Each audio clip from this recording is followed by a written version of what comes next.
លេខ2មួយទៀតចឹងគុណដូចគ្នាយើងត្រូវយកតួទី1នេះគុណនឹងតួទី1របស់កសោមទី2នេះចឹងគុណមកបានអីឡើយនេះកន្លែងនេះមានអត់ឬអត់250នេះបាន3ចឹងកន្លែងនេះ1គុណជាមួយនឹង3ចឹងបានទៅជា3ក្នុងឬការ៉េគុណជាមួយក្នុងឬការ៉េបានមកឬការ៉េនៃ250យកអានឹងដដែលគុណនឹងអាមួយនេះចឹងយើងបានអីគេសញ្ញាដ2នេះអត់រឿងការ៉េនេះគុណជាមួយនឹងលេខ3អត់រឿងដូចគ្នាចឹងមក6ក្នុងឬការ៉េគុណជាមួយក្នុងឬការ៉េនេះបានមក5 3ដង40ចឹងបាន400ចឹងណាចាហើយយើងយកអានេះគុណមកនេះ2អត់ឬនេះគុណជាមួយកន្លែងអត់ឬនេះចឹងបាន2ដដែលក្នុងឬការ៉េ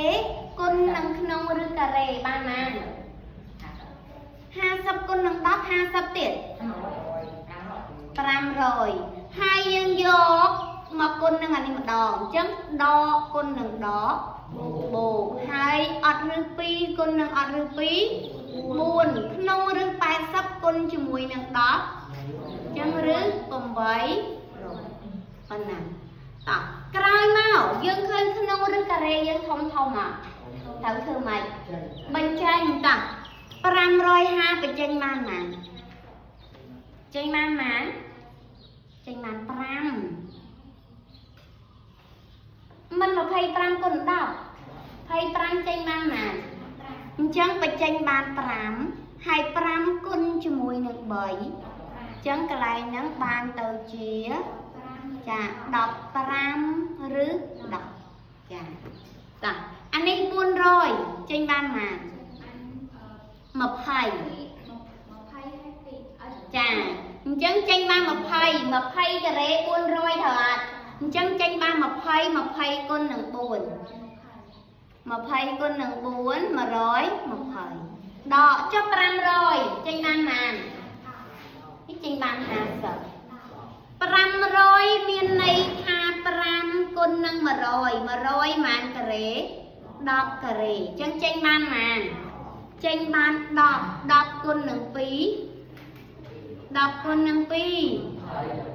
អូយបកែមេលេខណាម្នាក់ហើយសល់ឬម៉ាន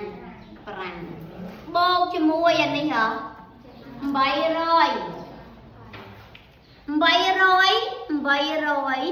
មានន័យថា8គុណនឹង100 10ការ៉េត្រូវអត់ចាហើយ8គឺយើងបាន2ការ៉េគុណនឹង2អញ្ចឹងយើងសរុបជាមួយអានេះមកបានណា